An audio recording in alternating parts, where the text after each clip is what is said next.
Hello বন্ধুরা, আমি অভিজিৎ এবং অ্যাভারটাইজ এডুকেশন চ্যানেলে সবাইকে ওয়েলকাম। তো এই ভিডিওটা হলো এইচএস এর লাস্ট 1 মান্থ কি করে প্রিপারেশন নেবে তার একটা স্ট্র্যাটেজির উপর। তোমরা থাম্বনেল দিয়ে বুঝে গেছো এবং দু ধরনের স্টুডেন্ট হয়। প্রথম স্টুডেন্ট যারা সবকিছু রেগুলারিটি মেনটেন করতে পারে এবং সবকিছু ঠিকঠাক মতো করতে পারে এবং তাদের কোনো স্পেসিফিক ওয়ে দরকার পড়ে না স্টাডি করার, যেমন টু ডু লিস্ট কিংবা টাইম টেবিল বা কোথায় কখন কি করবো সেসব বিষয় ম্যানেজমেন্ট, তো সেসবের দরকার পড়ে না, কারণ তারা একটা রেগুলারিটি মেনটেন করতে পারে যে এই সময় এই সাবজেক্টটার বিষয়ে পড়ে নেবো। তো সেটা করলে অসুবিধা নেই। এবং সেকেন্ড স্টুডেন্ট যেটা আছে তারা হচ্ছে ইনকনসিডারেট হয়ে যায় একদমই, হয়তো তারা খুব বেশি প্রোক্রাস্টিনেট হয়। এসব যাদের প্রবলেম হয়, যারা তাদের দরকার টাইম টেবিল বা টু ডু লিস্ট বানানোর, তো তাদের বিষয়ে এই ভিডিওটা হচ্ছে।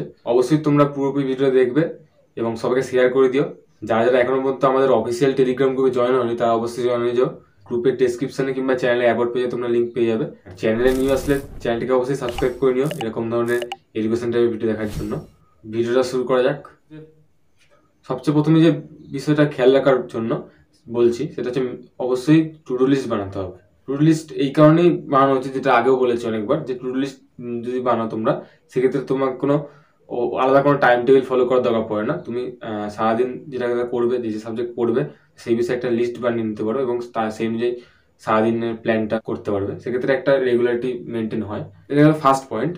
এবং সেকেন্ড পয়েন্ট যেটা বলবো, সেকেন্ড পয়েন্ট হচ্ছে টাইম টেবিলের মধ্যে কি কি সাবজেক্ট, মানে কি কি সাবজেক্ট তোমরা ইনক্লুড করবে।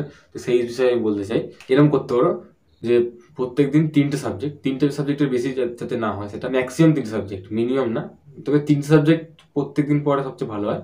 সাপোজ ধরো আমি বলছি বাংলা, ফিজিক্স আর ম্যাথ, এবং বাদ বাকি রাতের দিকে 2 ঘন্টা রিভিশনের জন্য টাইম দিতে পারো।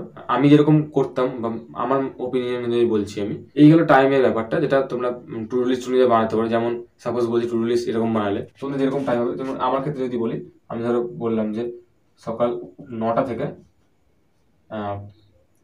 12টার মধ্যে একটা টাইমের জোন দিলাম, সেটা সাপোজ ধরলাম যে বেঙ্গলি, তারপরে কিছুটা রেস্ট নিলাম 1 ঘন্টা। সেক্ষেত্রে সেখানে চান বা অন্যান্য যেসব কাজগুলো হয় সেগুলো সব করে ফ্রেশ হয় 1টা নাগাদ থেকে আবার 1টা থেকে 4টে পর্যন্ত। তো সেটা হলো ফিজিক্স।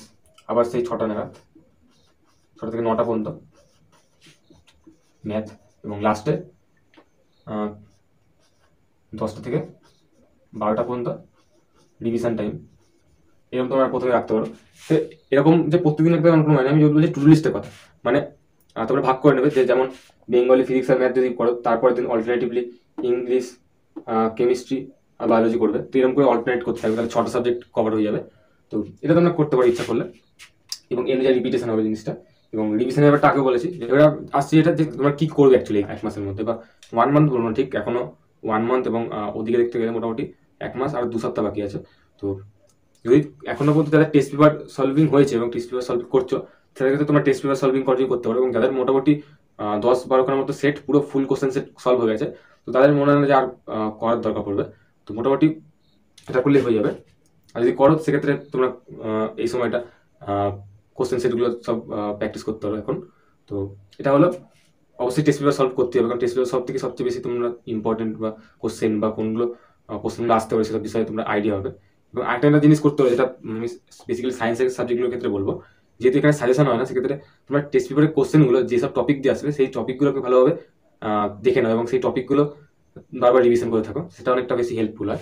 এরপরে তোমরা টেস্ট পেপার মোটামুটি যখন দেখবে যথেষ্ট পরিমাণ তোমরা করে ফেলেছো, তখন এবং কনফিডেন্স পাচ্ছ একটু, তখন তোমরা মক টেস্ট দেবে। তো মক টেস্ট বলতে কি বলতে যে বুঝতে পেরেছো, এবং এটা অবশ্যই সেলফ মক টেস্ট, মানে অন্য কেউ নিচ্ছে না। তুমি নিজে থেকে কোনো একটা র্যান্ডম একটা সেট নেবে, কোশ্চেন সেট, যেটা তুমি করোনি প্র্যাকটিস এর আগে, সেরকম একটা সেট নিলে, এবং সেই সেটটা পুরোটা তুমি যেরকম হয় exam standard exam time condition, সেরকম অনুযায়ী বসে একটা লুজ পেপার যেরকম পরীক্ষার সময় সেরকম বোর্ড নিয়ে বসে পরীক্ষা দেওয়ার মতো বসবে। এবং অবশ্যই সামনে কোনো এমন জিনিস থাকবে না যেটার মাধ্যমে তোমরা ক্লু পেতে পারো কোনো কিছু। পুরো স্ট্যান্ডার্ড যেরকম এক্সাম কন্ডিশনে সেরকম করে 3 ঘন্টা পর দেখো যে তুমি কতটা করতে পারছো, এবং সেই অনুযায়ী নিজেকে এভ্যালুয়েট করো এবং নিজে থেকে একটা মার্কস দাও এবং দেখো যে তুমি কত মার্কস পেলে। তো এরকম করে নিজেকে ইমপ্রুভ করতে পারো।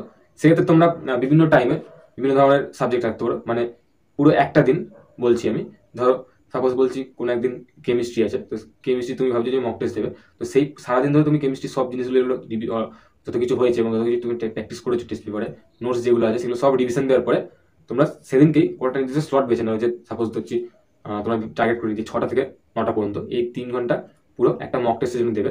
ছোটো থেকে পুরো 6টার সময় বসে যাও খাতা পেন নিয়ে এবং শুরু করে দাও। আর তো এরকম করে পুরো একটা দিন বেছে নাও একটা সাবজেক্টের জন্য, তো সবচেয়ে সেটা ভালো হয়। এবং মোটামুটি এরকম তোমরা 6টা সাবজেক্ট মিনিমাম 2বার মক টেস্ট দেওয়ার চেষ্টা করবে। মানে প্রথম একবার 6 দিন হলো, তারপর আবার 6 দিন, মানে মোটামুটি 12 দিন মতো মক টেস্ট দেওয়ার চেষ্টা করবে। তো সেটা খুবই হেল্প করে এবং আমারও অনেক সাহায্য করেছিল। মানে বিশেষ করে কনফিডেন্স আছে যে কতটা পারবো কতটা পারবো না। বিশেষ করে কী হয়েছিল আমাদের সময় যে আমরা হয়তো মাধ্যমিক পরীক্ষা দিইনি এবং 11-এর পরীক্ষাটাও মোটামুটি হয়েছিল। সেক্ষেত্রে আমরা এমন স্টুডেন্ট ছিলাম যাদের মধ্যে অনেক কনফিডেন্স কম ছিল, কারণ আমরা মাধ্যমিক পরীক্ষাও দিইনি। তো সেক্ষেত্রে তোমাদের তো প্রবলেম নেই, কারণ তোমরা তো মাধ্যমিক পরীক্ষা দিয়েছো অলরেডি, আরও ভালো হবে সেটা। এরপরে মক টেস্ট হয়ে যাওয়ার পরে মোটামুটি 10-12 দিন মতো মক টেস্ট করলে এরপরে যেটা আসবো সেটা হচ্ছে যে চ্যাপ্টার ওয়াইজ রিভিশন। এরপরে আর কিছু কাজ বাকি থাকে না, কারণ টেস্ট পেপার তোমরা অলরেডি সলভ করে নিয়েছো হয়তো এতদিনে। আর যে কদিন আছে বললাম যে এই ডিসেম্বর মাস পর্যন্ত তোমরা টেস্ট পেপার প্র্যাকটিস করতে পারো এখনো। আর যাদের মোটামুটি 15টার মতো সেট হয়ে গেছে ফুল কোশ্চেন সেট, তারা করতে পারো আলাদা করে। এবং বেঙ্গল ইংলিশের ক্ষেত্রে ব্যাপারটা অন্যরকম। বেঙ্গল ইংলিশের ক্ষেত্রে তোমরা নিজেরা যেগুলো কোশ্চেন সেট হয় সেগুলোর ক্ষেত্রে এমসিকিউ এসিকিউ শর্ট কোশ্চেনগুলো প্র্যাকটিস করতে পারো। এবং আর্টসের সাবজেক্টের বিষয়ে যেহেতু আমি আর্টসের সাবজেক্ট ছিল না আমার, সেক্ষেত্রে আমি ঠিক জানি না, তবে আর্টস সাবজেক্টের মনে হয় যে সেক্ষেত্রেও শর্ট কোশ্চেনের দরকার পড়ে। এবং প্রত্যেকটা সাবজেক্ট তো সমান না, যেমন হিস্ট্রি বা জিওগ্রাফি এগুলোতে বড় কোশ্চেন থাকে অনেক, তো সেগুলো আলাদা ভ্যারি করছে। তো আমি শুধু সায়েন্সের সাবজেক্টগুলোর ব্যাপারে বলছি।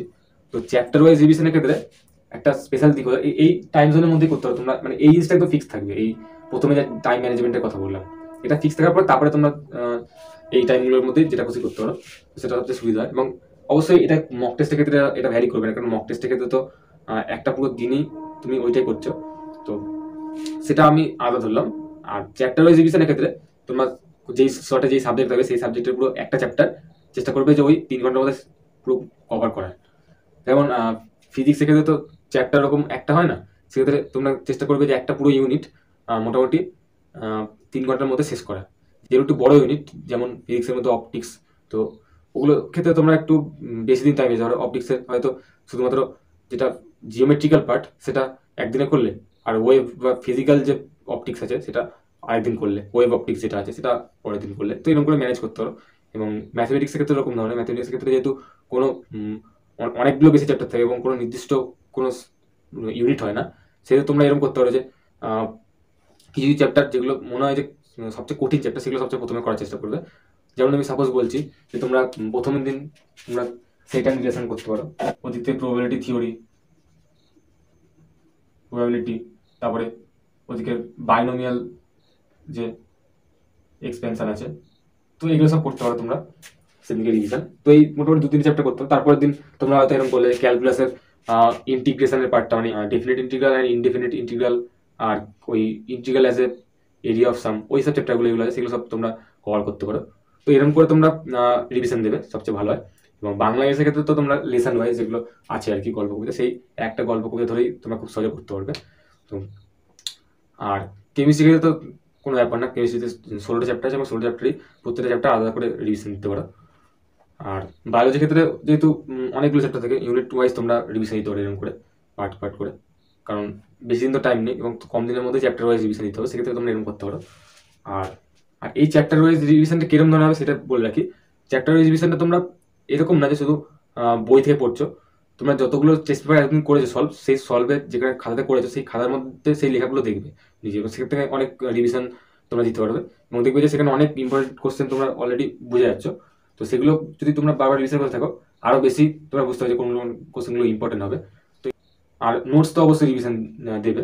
আর একটা বিষয় থেকে ডাউট ক্লিয়ারিংয়ের বিষয়, তো ডাউট ক্লিয়ারিংয়ের জন্য তোমরা আলাদা করে একটা টাইম রেখে দিতে পারো, যেটা রিভিশন টাইমের মধ্যে ঢুকাতে পারো। যখন তোমরা রিভিশন দিচ্ছ সেই সময়টা, রিভিশন পিরিয়ড যখন শুরু হলো সেই সময়টা তোমরা রিভিশন জায়গায় তোমরা ডাউট ক্লিয়ারিং একটা সেশন রেখে দিতে পারো। সায়েন্সের সাবজেক্ট হয়তো দেখা গেলো ফিজিক্স বা ম্যাথ বা কেমিস্ট্রি বা বায়োলজি, যে কোনো একটা হয়তো কিছু কোশ্চেনের উপর ডাউট থাকলো বা বুঝতে অসুবিধা হলো কোনো একটা টপিক, তো সেক্ষেত্রে সেই জিনিসটা ডিপভাবে আন্ডারস্ট্যান্ড করার জন্য তোমার আলাদা একটা টাইমে, মানে এই রিভিশন টাইমটাকে তখন ডাউট ক্লিয়ারিং টাইম বলতে পারো, সেক্ষেত্রে একটা খাতা দেবে। সেই একটা নর্মাল যে কোনো রাফ খাতা, যেটা তোমার কাজে লাগছে না এখন, তো সেই খাতাতে তুমি নিজে থেকেই সেটা রাফ স্কেচ তৈরি করবে। মানে কোনো হয়তো ফর্মুলার ডেরিভেশন বুঝতে পারছো না কি করে এলো, সেটা হয়তো পরীক্ষার জন্য ইম্পর্টেন্ট, তো তো সেইটা ওই খাতাতে ফর্মেটে করে করে দেখতে পারবে, এবং যেখানে আটকাবে সেটা আবার তোমরা দেখে নেবে নোটস থেকে বা বই থেকে, এবং তারপরে আবার নিজের চেষ্টা করবে। তো এরকম করার পর দেখবে তোমরা নিজেরাই পুরো ডাউটটা ক্লিয়ার করতে পারবে। তো ডাউট ক্লিয়ারের উপর আলাদা করে অলরেডি ভিডিও দিয়েছি, এবং নোটস বানানোর বিষয়ে এবং time table to do list এগুলো সব বিষয়ে আলাদা করে ভিডিও দেওয়া আছে অলরেডি। তো খালি আমি সামারি করছি জিনিসগুলোকে। তো এই গেল হচ্ছে টোটাল রিভিশনের বিষয়টা। রিভিশন মোটামুটি তোমরা পরীক্ষার যেদিনকে শুরু হবে তার আগের দিন, তার আগের দিন মানে তার 2 দিন আগে থেকে শুরু করবে, কারণ বাংলা পরীক্ষা প্রথমে শুরু হবে, এবং বাংলা পরীক্ষার আগের দিনের চেষ্টা করে বাংলা পরীক্ষার পড়াটা করার। এবং এক্সামের দিনগুলো কী করবে সেই বিষয়ে আমি খুব বেশি বলবো না। এক্সামের দিনগুলো তোমরা কঠিন থেকে সহজের দিকে যেতে পারো, মানে খুব বেশি পড়ার দরকার নেই এক্সামের দিনগুলোতে। যেগুলো কঠিন চ্যাপ্টার হবে সেগুলো একটু ভালোভাবে আবার রিভিশন দিতে পারো। তো খুব যে বেশি তখন পড়ার দরকার সেটা না, কারণ তখন বেশি পড়লে আরও বেশি নার্ভাস হয়ে যেতে পারো। এবং চেষ্টা করবে অবশ্যই, যেটা আমি বারবার বলছি, যে হার্ড থেকে ইজি দিকে যাওয়ার। কারণ অনেকে কী করে উল্টো করে, যে ইজি থেকে হার্ডের দিকে, মানে প্রথমে হয়তো বাংলা পরীক্ষা দিয়ে আসলো, তারপরে এসেই ইজিগুলো দেখলো, আর একদম যেদিনকে সকালবেলা পরীক্ষা দিতে হবে সেদিনকে হয়তো একদম হার্ডেস্ট টপিকটা দেখলো, তো ওতে আরও প্রবলেম হয়।